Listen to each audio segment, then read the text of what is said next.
Buenos días. En mi segunda plática vamos a abordar algunos casos de manifestaciones extrapulmonares de COVID. Básicamente lo que voy a presentar es lo que nosotros vimos en el servicio de tomografía del Hospital de Especialidades del Centro Médico Nacional Siglo XXI.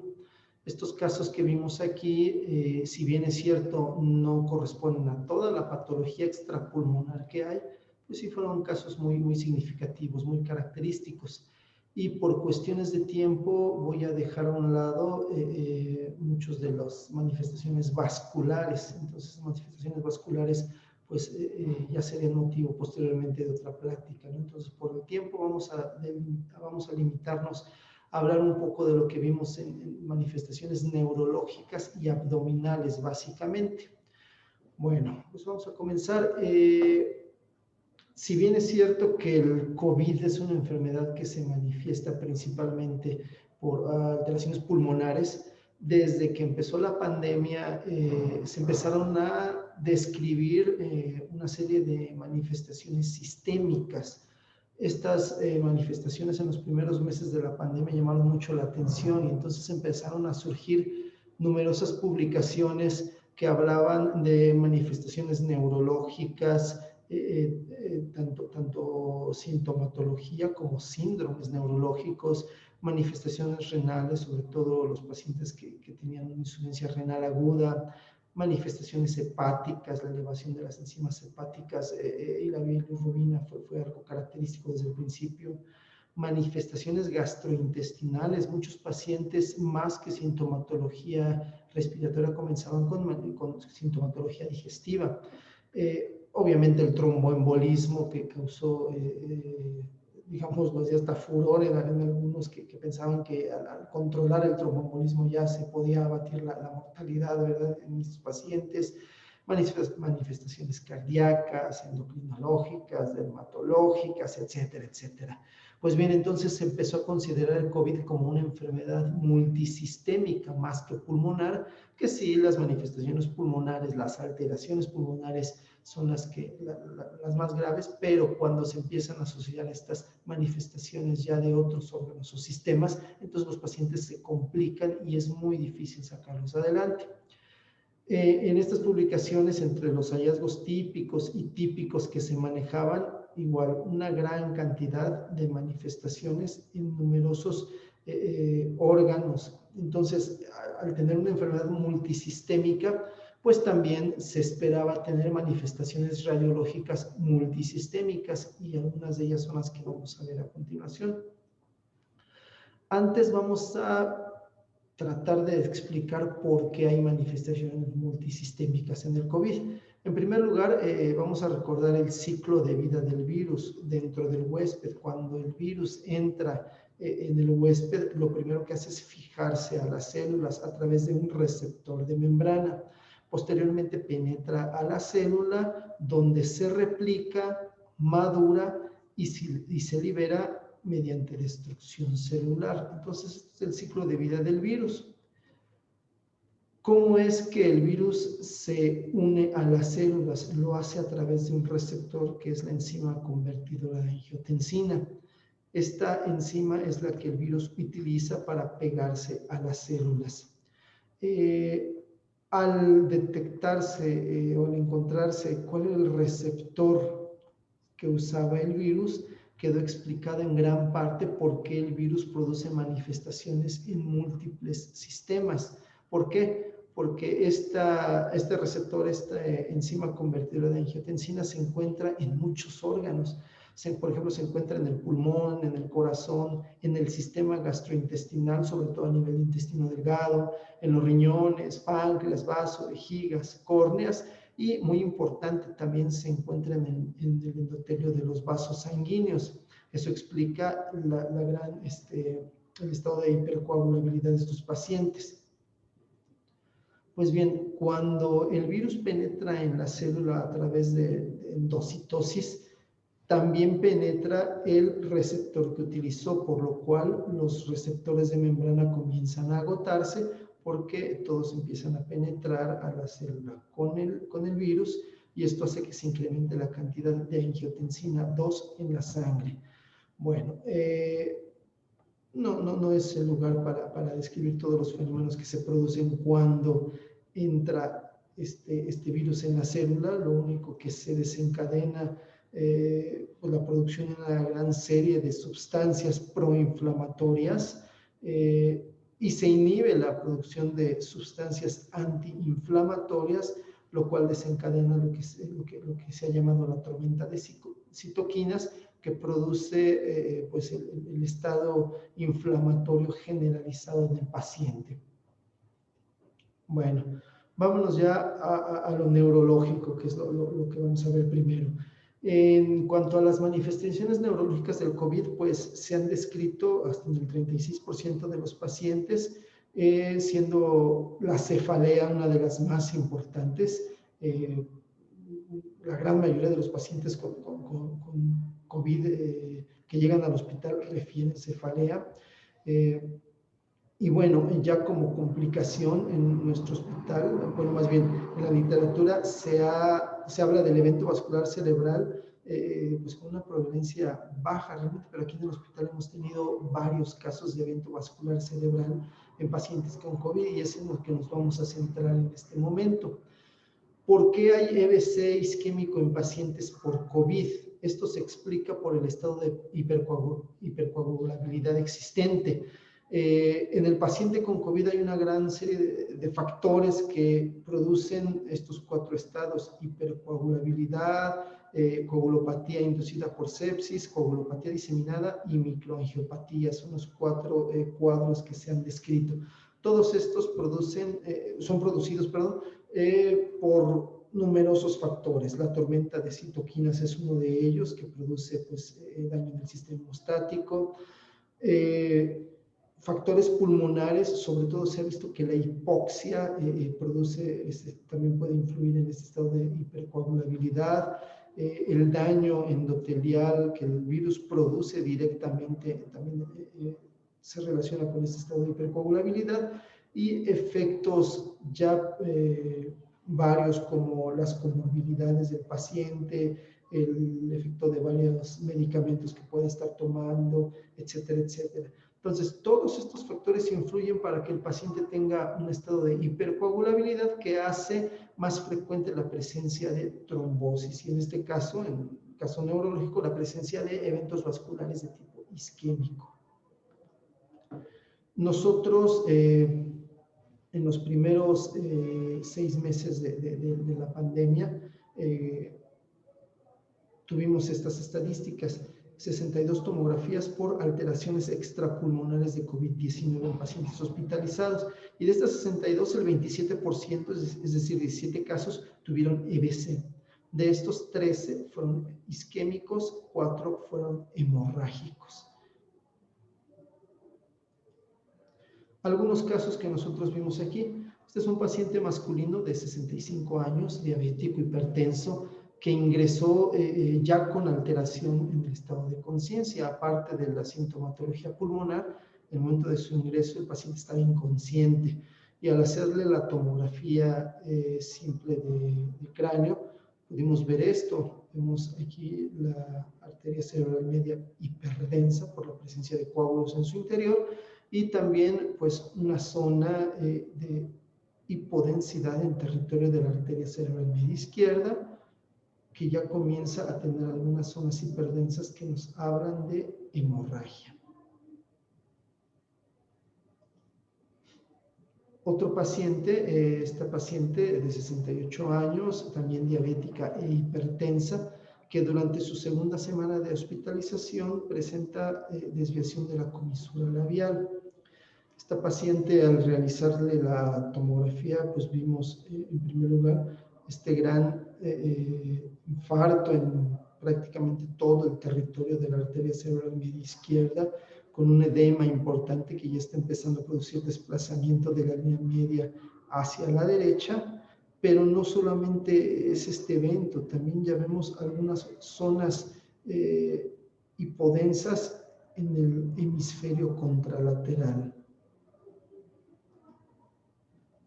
Otro caso: este paciente masculino de 54 años no tenía comorbilidades. Y igual durante su segunda semana de hospitalización tiene una alteración súbita del estado de conciencia. ¿Qué es lo que vemos en la tomografía? Nuevamente, una zona muy extensa en territorio de la arteria cerebral media izquierda con hemorragia en su interior. Esto fue un infarto con transformación hemorrágica, también un desplazamiento ya de la línea media con una hernia subfalcina. Fue muy común en estos pacientes no nada más ver alteraciones o afectación de la arteria cerebral media. También tenemos, por ejemplo, tuvimos casos con afectación de la arteria cerebral anterior, de la arteria cerebral posterior o dos territorios vasculares. En este caso tenemos territorio de la cerebral media y territorio de la cerebral posterior. O pacientes que tuvieron un evento isquémico previo y días después desarrollan un nuevo evento isquémico, como en este caso, y en todos los casos fue notable la tendencia a la transformación hemorrágica. Si se fijan en las imágenes, tenemos zonas hiperdensas en el interior de estas zonas de infarto que nos hablan de transformación hemorrágica. Esto es comprensible. Recordemos que el virus produce daño endotelial directo, por lo cual al estar los vasos con este daño, pues es más fácil que se rompan y sangren. Finalmente, este paciente de 45 años de edad tampoco tenía comorbilidades, tuvo una alteración súbita del estado de conciencia después de una crisis hipertensiva. Recuerden que el virus utiliza la enzima convertidora de angiotensina como receptor para poder entrar a las membranas. Entonces, al utilizar estos receptores, se incrementa la cantidad de angiotensina en la sangre, lo cual puede elevar la presión arterial, porque la angiotensina pues, es un vasoconstrictor. Estos pacientes hacen crisis hipertensivas y por este paciente, al hacer la tomografía, lo que encontramos fue esto, un hematoma en los ganglios basales del lado izquierdo con irrupción ventricular secundario a la crisis hipertensiva. Conclusiones de nuestros estudios de tomografía. En nuestro hospital los casos de BC en pacientes con COVID son frecuentes y casi todos se trataron de eventos isquémicos, aunque también se presentaron eventos hemorrágicos secundarios a crisis hipertensivas. Entonces, es preciso contar con un protocolo de detección y tratamiento temprano de eventos isquémicos agudos y también es fundamental el control de la tensión arterial en estos pacientes para evitar crisis hipertensivas que deriven en hemorragia cerebral. Con respecto al primer punto, al ver que estos pacientes estaban empezando a hacer EBC isquémico, en muchos de ellos se pudo, bueno, primero la prevención, ¿no? Pero en segundo lugar, si estamos con un paciente con COVID que tiene síntomas neurológicos súbitos, hay que pensar en el EBC isquémico, sobre todo porque tenemos posibilidad de dar un tratamiento trombolítico inmediato para poder resolver el problema. Bueno, pues vámonos al abdomen. Muchos de estos pacientes del hospital tuvieron manifestaciones abdominales.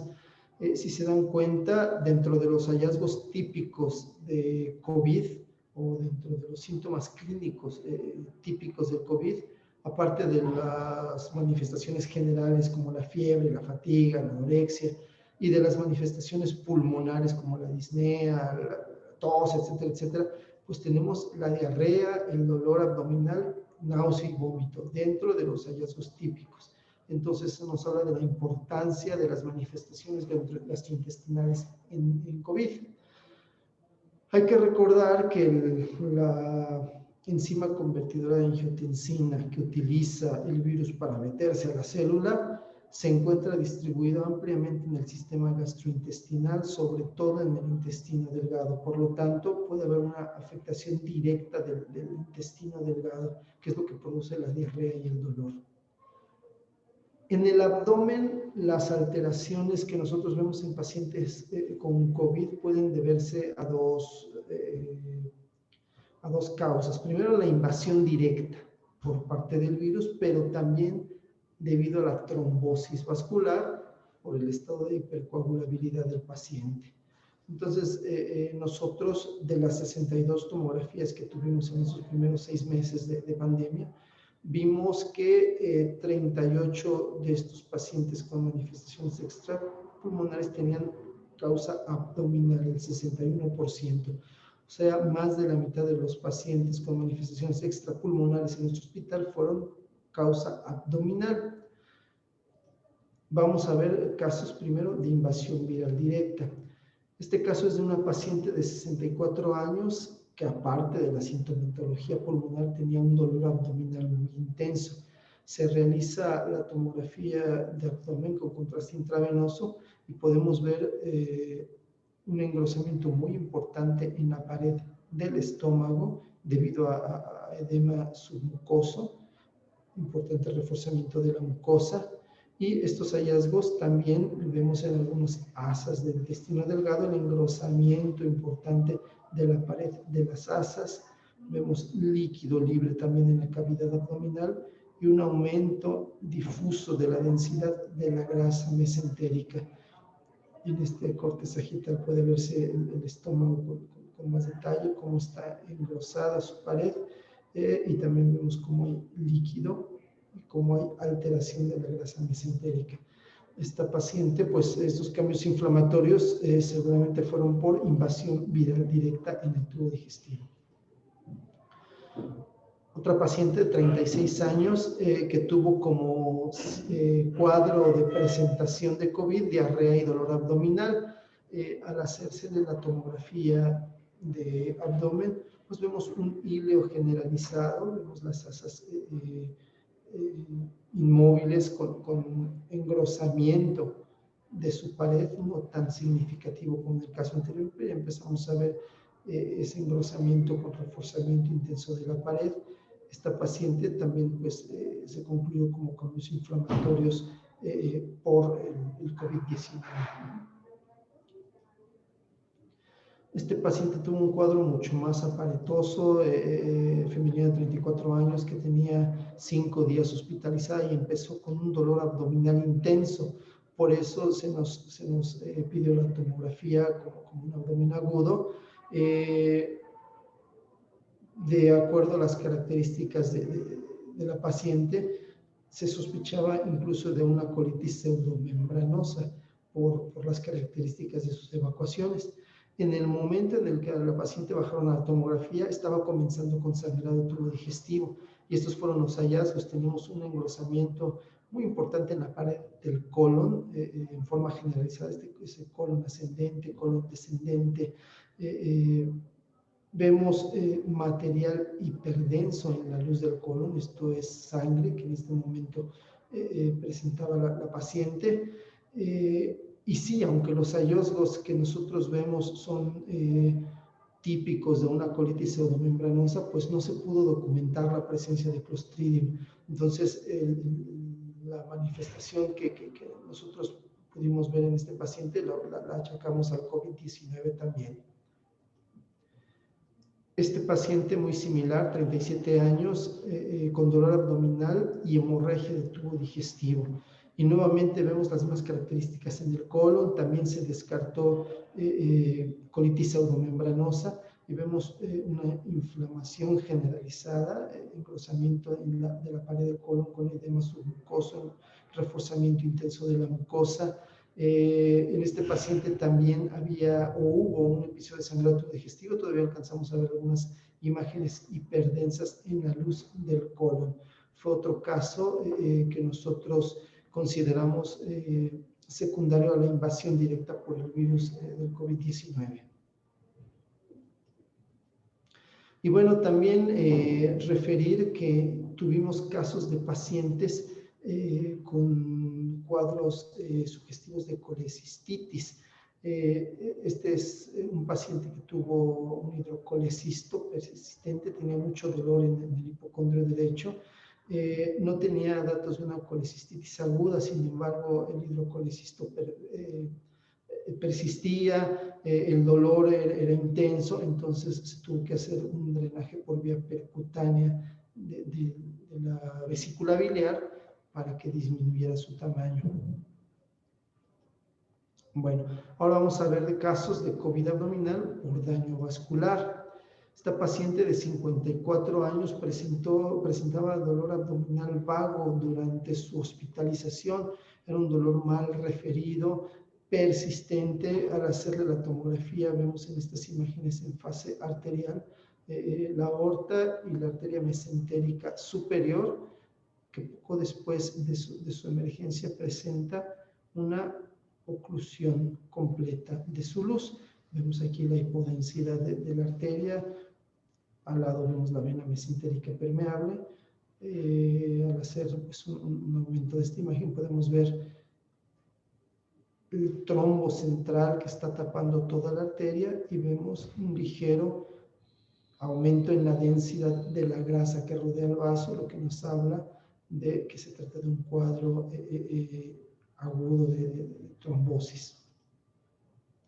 Y bueno, ya en cortes más inferiores, pues vemos las alteraciones intestinales, asas de intestino delgado que tienen engrosamiento de su pared, tienen aumento en la densidad de la mucosa, líquido libre alrededor de las asas y también alteración en la densidad de la grasa periférica. Entonces, estos son datos de isquemia intestinal. Otro caso, un paciente de 51 años que presentó dolor abdominal y diarrea al momento de su ingreso. En este paciente se pudo documentar la presencia de trombos, numerosos trombos en varias de las ramas de la vena mesentérica superior.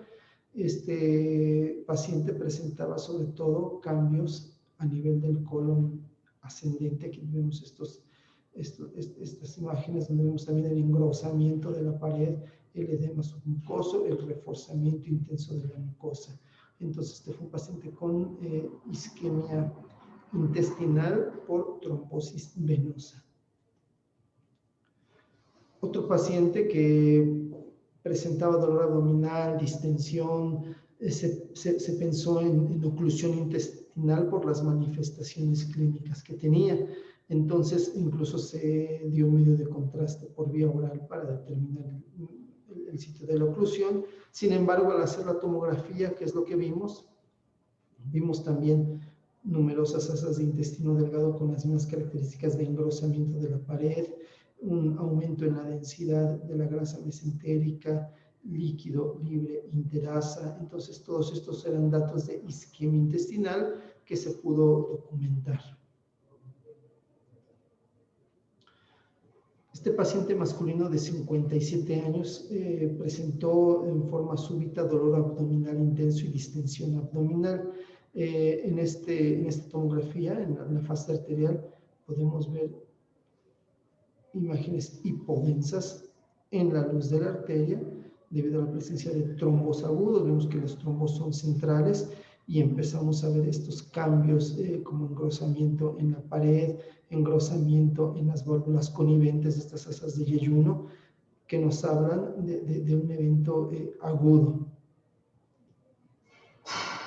Y bueno, finalmente este caso, que no se trató de una trombosis mesentérica, 42 años, que presentó un dolor abdominal intenso en el hipocondrio izquierdo y al hacerse la tomografía, pues pudimos documentar la presencia de estas zonas hipodensas en el vaso, que nos señala infartos esplénicos. Entonces, no solamente la hipercoagulabilidad nos va a dar isquemia intestinal, también podemos tener zonas de infarto en órganos sólidos. Hubo una gran serie de hallazgos que también pudimos ver con frecuencia en los pacientes con COVID. Por ejemplo, a nivel de hígado, estos pacientes con mucha frecuencia presentaban hepatomegalia. Esto se correlaciona con la elevación de las enzimas hepáticas y de las bilirrubinas. Y también una gran cantidad de pacientes tienen esteatosis. No se ha documentado que la esteatosis pues también tenga relación con el COVID, pero nos llamó la atención que muchos pacientes tenían no solamente aumento en el tamaño del hígado, incluso en esta placa se puede ver, sino también disminución generalizada de su densidad. Fueron hallazgos frecuentes. En cuanto al páncreas, hubo 2 pacientes hospitalizados que durante su internamiento por COVID presentaron pancreatitis. Y no solamente pancreatitis edematosas que se resolvieron favorablemente, ¿no? Como este paciente tenemos una disminución generalizada en la densidad del páncreas con ligero aumento de su tamaño y la presencia de líquido libre.